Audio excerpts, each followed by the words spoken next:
Urinary bladder cancer की main categories जो हैं, ब्रॉड कैटेगरीज जो हैं वो 3 हैं कॉमन कैटेगरीज। पहली जो है वो ट्रांजिशनल सेल कार्सिनोमा है, सेकंड स्क्वेमस सेल कार्सिनोमा है और थर्ड जो है वो एडिनो कार्सिनोमा है।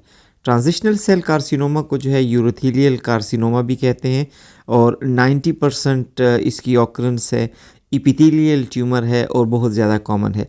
सेकंड कॉमन जो है वो स्क्वेमस सेल कार्सिनोमा है, एससीसी कहते हैं और 6 to 10% जो है ये देखने में मिलता है। इसकी एसोसिएशन जो है वो शिस्टोसोमियासिस के साथ होती है और ब्लैडर स्टोन के साथ इसकी एसोसिएशन ज़्यादा है। थर्ड जो है वो एडिनोकार्सिनोमा है। एडिनोकार्सिनोमा की ऑकरेंस जो है वो 1% है। ज़्यादातर एक्सोट्रॉफी में होता है या यूरिकल रेमिनेंट्स अगर रहते हों या अगर कोई डायवर्टिकुलम उसमें मौजूद हो तो उसमें एडिनोकार्सिनोमा जो है वो ज़्यादा देखने में मिलता है।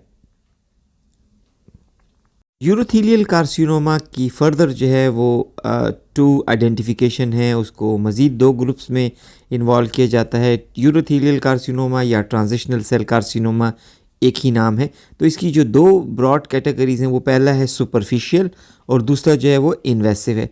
जो सुपरफिशियल है वो 60 to 80% होता है।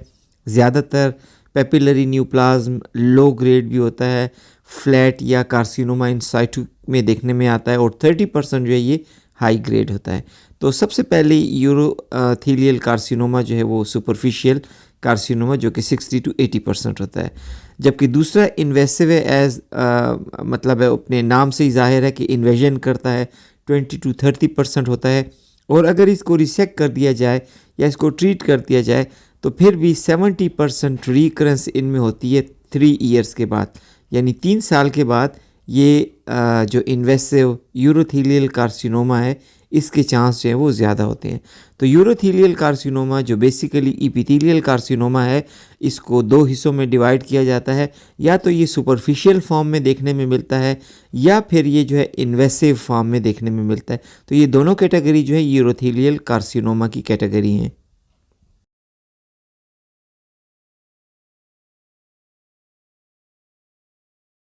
यूरिनरी ब्लैडर मैसेस की फ़र्दर हम जो एक्सप्लेनेशन है वो इस तरह देंगे, चूँकि पहले स्टेज पे हम पढ़ चुके हैं कि ये तो 3 मेजर कैंसर्स हैं, या तो ये इपिथेलियल कैंसर्स हैं जिन्हें यूरोथेलियल कार्सिनोमा कहते हैं, या स्क्वेमस सेल कार्सिनोमा है, या एडिनोकार्सिनोमा है।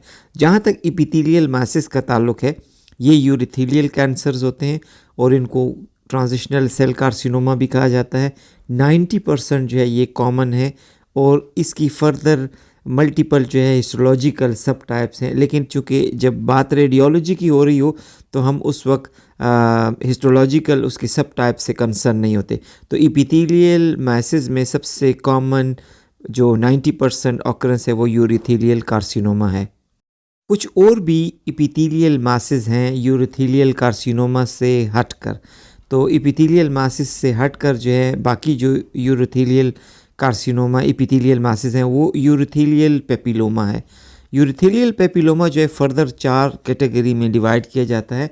तो यूरोथेलियल पेपिलोमा या तो ये सिंपल पेपिलोमा होगा जो कि बिनाइन इन नेचर है, या फिर ये papillary neoplasm of low malignant potential होगा। ये लो मैलिग्नेंट पोटेंशियल इसमें 2nd डिग्री पेपिलोमा में पाया जाता है। 3rd डिग्री में जो है वो इट्सेल्फ लो ग्रेड ट्यूमर होता है और 4th कैटेगरी जो है इसको हम हाई ग्रेड ट्यूमर कंसिडर करते हैं। तो जहाँ तक यूरोथेलियल पेपिलोमा का ताल्लुक़ है ये भी इपिथेलियल मैसेस हैं। यूरोथेलियल कार्सिनोमा को हटाकर, यूरोथेलियल इपिथेलियल को हटाकर ये इट्सेल्फ इपिथेलियल मैसेस हैं और इनमें जो इसकी मैलिग्नेंसी का पोटेंशियल है वो 3 कैटेगरीज़ में बताया गया। पहली कैटेगरी जो है वो पेपिलोमा है जो कि बिल्कुल बिनाइन है और बाकी 3 कैटेगरीज जो हैं उनमें लो मैलिग्नेंट पोटेंशियल से लेकर फिर कंफर्म लो मैलिग्नेंट पोटेंशियल और हाई मैलिग्नेंट पोटेंशियल जो है वो पाया जाता है। तो ये यूरोथेलियल पेपिलोमा इसे कहा जाएगा। यूरोथेलियल कार्सिनोमा जो कि एक ब्रॉड कैटेगरी थी, उसके बाद सेकंड जो था वो यूरोथेलियल पेपिलोमा था जो कि लो ग्रेड बिनाइन से लेकर हाई ग्रेड पोटेंशियल मैलिग्नेंसी में देखा जाता है।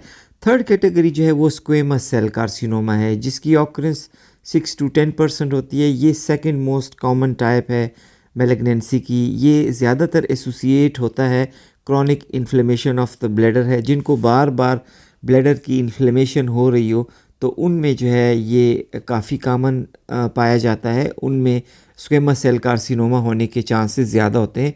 या फिर वो लोग जिनमें के यूरिनरी ब्लैडर स्टोन्स पाए जाएँ। तो ये दो कैटेगरीज जो है, अगर इन्फ्लेमेशन बार बार हो रही है और वो प्रोन टू डेवलपिंग स्टोन्स हैं, उसमें यूरिनरी ब्लैडर स्टोन्स हैं, तो उनमें स्क्वेमस सेल कार्सिनोमा के चांसेस काफ़ी ज़्यादा होते हैं। चौथी कैटेगरी जो है वो एडिनोकार्सिनोमा है, जिसके चांसेस जो है वो 1% होते हैं और ज़्यादातर उन लोगों में देखा जाता है जिनमें यूरेकल रेमिनेंट्स रह जाएं। मसलन वहाँ पे कोई डाइवर्टिकुलम हो, या वहाँ पे कोई सिस्टोसील वगैरह हो, या वहाँ पे कोई यूरिटिरोसील डेवलप हो। तो जो भी यूरेकल रेमिनेंट्स हों उनके अंदर जो है वो एडिनोकार्सिनोमा के चांसेस जो हैं वो ज़्यादा होते हैं। तो यूरोथेलियल कार्सिनोमा के बाद जो है यूरोथेलियल पेपिलोमा और स्क्वेमस सेल कार्सिनोमा और एडिनोकार्सिनोमा आएगा। Fifth category urinary bladder cancer को जो है वो न्यूरो एंडोक्राइन न्यूप्लाज्म कहा जाता है। इसकी फाइंडिंग जो है ओवरलैप करती है यूरोथेलियल कार्सिनोमा के साथ। इसकी फर्दर 3 सब टाइप्स हैं। पहले को जो है हम small cell neuro endocrine carcinoma कहते हैं। सेकंड जो है वो large cell neuro endocrine carcinoma है। थर्ड जो है वो एक स्पेसिफिक कैटेगरी है जिसे well differentiated carcinoid neuro endocrine carcinoma कहा जाता है। तो इपिथेलियल यूरो इपिथेलियल कार्सिनोमा जो कि इपिथेलियल कार्सिनोमा है। सेकंड जो इपिथेलियल कार्सिनोमा है वो यूरोथेलियल पेपिलोमा है। स्क्वेमस सेल कार्सिनोमा है। फिर उसके बाद एडिनो कार्सिनोमा है। और नेक्स्ट कैटेगरी जो है वो ये न्यूरो एंडोक्राइन न्यूप्लाज्म है, जिसकी फर्दर तीन कैटेगरीज जो हैं वो यहाँ पे बता दी गई कि स्मॉल सेल होगा या फिर लार्ज होगा या फिर ये वेल डिफरेंशिएटेड कार्सिनाइड ट्यूमर होगा। प्राइमरी मेलानोमा यूरिनरी ब्लैडर का बहुत रेयर कैंसर है। प्राइमरी मेलानोमा जो है वो ज़्यादातर स्किन को इन्वॉल्व करता है, लेकिन यूरिनरी ब्लैडर को भी इन्वॉल्व कर सकता है, लेकिन बहुत रेयर कंडीशन है।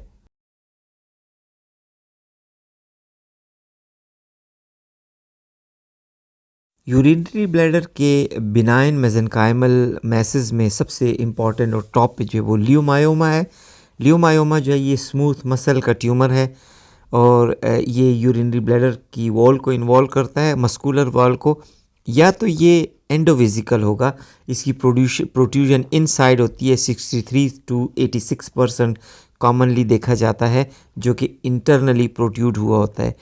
एक्स्ट्रावेजिकल जो होता है, जो कि एक्सटर्नली प्रोट्रूजन उसकी होती है, वो 11 से 11 to 13% देखने में आता है।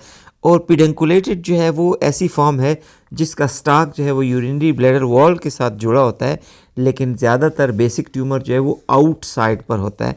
तो ये तीनों कैटेगरी जो है लियोमायोमा की देखने में मिलती है। ये लियोमायोमा जो है benign tumour of the urinary bladder wall है और स्मूथ मसल का ट्यूमर है और ये बिनाइन होता है। पैरागैंग्लियोमा जो है ये भी यूरिनरी ब्लैडर का बिनाइन ट्यूमर है। ये एक्स्ट्रा एड्रीनल क्रोमाफिन सेल्स जो होते हैं ये इससे रिलेटेड ट्यूमर है। ये ज़्यादातर डिट्रूसर जो मसल है उससे ये एराइज होता है और पैरागैंग्लियोमा जो है ये यूरिनरी ब्लैडर का बिनाइन ट्यूमर है। हेमेंजियोमा जो ब्लैडर का है वो भी अनकॉमन है, लेकिन ऑकरेंस इसकी देखने में मिलती है। हेमेंजियोमा ज़्यादातर कुछ एसोसिएशन उसकी मुख्तलिफ सिंड्रोम्स के साथ है, जिसमें स्ट्रच-वेबर सिंड्रोम है या क्लिपल सिंड्रोम है। अगर इसको डॉपलर के ज़रिए देखा जाए तो ये बहुत हाइपर वेस्कुलर मैस है, लेकिन चूँकि इटसेल्फ ये बिनाइन होता है तो ये डॉपलर की वेस्कुलरिटी कंफ्यूज करती है इसकी मैलिग्नेंसी के साथ, लेकिन haemangioma of urinary bladder benign होता है। बिनाइन ट्यूमर की नेक्स्ट कैटेगरी जो है वो लिम्फेंजियोमा है। ज़ाहिर है ये लिम्फ नोड्स के साथ, लिम्फेटिक सिस्टम के साथ और लिम्फेटिक चैनल के साथ एसोसिएट होता है, लेकिन ये ट्यूमर इट्सेल्फ जो है ये बिनाइन ट्यूमर होता है। एडिपोज टिश्यूज़ का बिनाइन ट्यूमर जो कि लाइपोमा कहलाया जाता है, इनकैप्सुलेटेड मैसेज होते हैं। एडिपोज टिश्यूज़ के इर्द गिर्द एक कैप्सूल बन जाता है और ये ट्यूमर बिनाइन होता है। Next benign tumour urinary bladder की कैटेगरी जो है वो न्यूरोफाइब्रोमा है। ये नर्व शीथ ट्यूमर है और ये भी बिनाइन ट्यूमर होता है और ये कभी कभी जो है यूरिनरी ब्लैडर में मिलता है। बिनाइन ट्यूमर की कैटेगरी में इन्फ्लेमेटरी मायोफाइब्रोटिक ट्यूमर भी देखने में मिलता है। ये स्पिंडल सेल्स मेसेनकाइमल सेल्स होते हैं, ये इससे राइज करता है। बेसिकली ये इन्फ्लेमेटरी रिस्पॉन्स की वजह से फाइब्रोसिस जो है नज़र आता है, मायोफाइब्रोसिस हो जाता है और ट्यूमर की शक्ल इख्तियार करता है। ये बिनाइन होता है।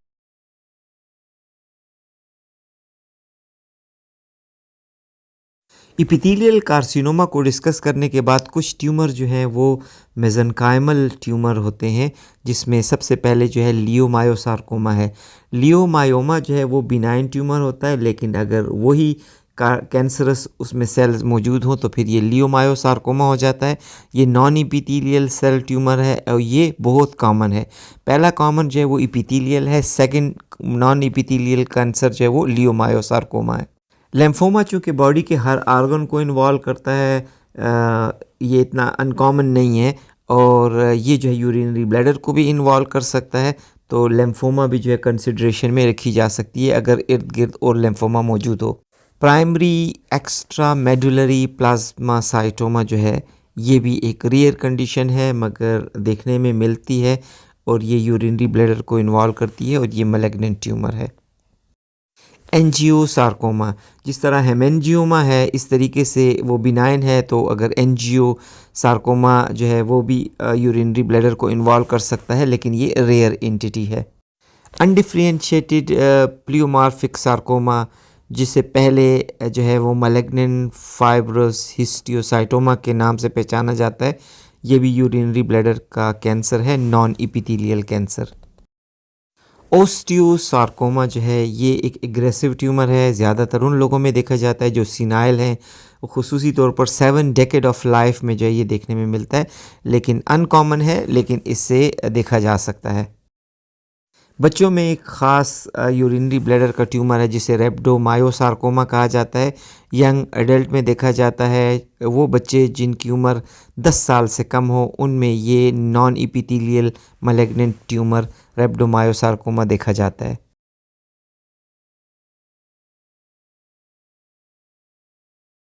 कुछ ऐसे मैस लाइक लीजन होते हैं जो इटसेल्फ ट्यूमर तो नहीं होते, लेकिन वो मिमिक करते हैं जैसे कि ये ट्यूमर हो। जिस तरह सबसे पहले सिस्टाइटिस आता है, अगर एसिमेट्रिकल वॉल थिकनिंग हो, फोकल वॉल थिकनिंग हो, तो ये ऐसे नज़र आता है जैसे कि ये ट्यूमर है। इन एक्चुअल ये ट्यूमर नहीं होता बल्कि ये इन्फ्लेमेटरी रिस्पांस होता है, focal inflammatory response of the urinary bladder wall, जो कि ऐसे नज़र आता है जैसे कि ये ट्यूमर हो। इन एक्चुअल वो सिस्टाइटिस होता है।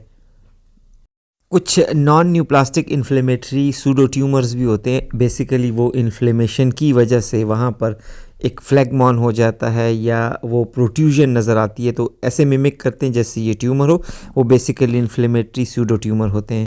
इंडोमेट्रियोसिस खसूसी तौर पे ख़वातीन में बहुत कामन है, चूँकि ये पिल्विक आर्गन पे होता है, इसी वजह से ब्लैडर को, यूरिनरी ब्लैडर को भी इन्वॉल्व कर लेता है और ये urinary bladder tumour non malignant होता है, इंडोमेट्रियोसिस होता है।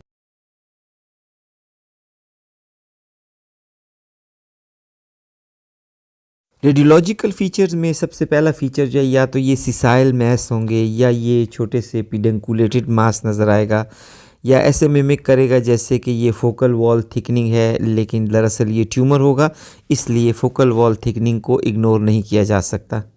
सीटी इमेजिंग फाइंडिंग में हमें सबसे पहले ये तो सिसाइल या पिडेंकुलेटेड मैस नज़र आएगा, या कभी कभी जो है लोकलाइज वॉल थिकनिंग आपको इसमें देखने में मिलेगी।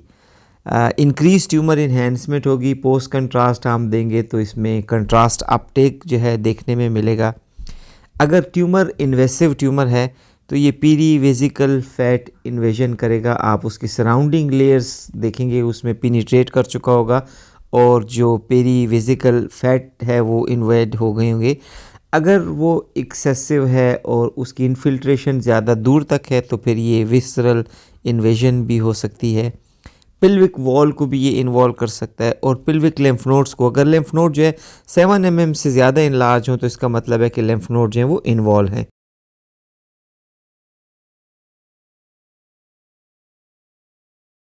जहाँ तक ट्रीटमेंट का ताल्लुक है, अगर यूरिनरी ब्लैडर कैंसर जो है वो वॉल तक इन्वॉल्व है और सिर्फ कन्फाइंड है वो उस यूरिनरी ब्लैडर वॉल तक, तो ये ट्रांस यूरेथ्रल रिसेक्शन जो है की जाती है। Transurethral resection of the bladder tumour किया जाता है। और अगर उसने इन्वॉल्व किया हो यूरिनरी ब्लैडर वॉल को कम्प्लीटली, तो फिर सिस्टेक्टोमी की जाती है। यूरिनरी ब्लैडर जो है as a whole surgical procedure के ज़रिए निकाल दिया जाता है। अगर लीजन जो है वो सुपरफिशियल है, तो उस सूरत में जो है वो इंट्राविजिकल कीमोथेरेपी की जाती है। और कीमोथेरेपी के लिए सबसे बेहतरीन जो मेथड यूज़ किया जाता है वो BCG वैक्सीन है, और इससे सुपरफिशियल ट्यूमर ख़त्म किया जाता है। अगर ट्यूमर जो है वो एक्स्ट्राविजिकल है, तो उस सूरत में मरीज़ को सिस्टेमिक कीमोथेरेपी दी जाती है और पेशेंट को जो है पैलिएटिव केयर पे रखा जाता है, क्योंकि वो एक्स्ट्रा विजिकल इन्वॉल्वमेंट हो चुकी है और ट्यूमर या कैंसर एक्सटेंसिव फॉर्म में इन्फिल्ट्रेट है।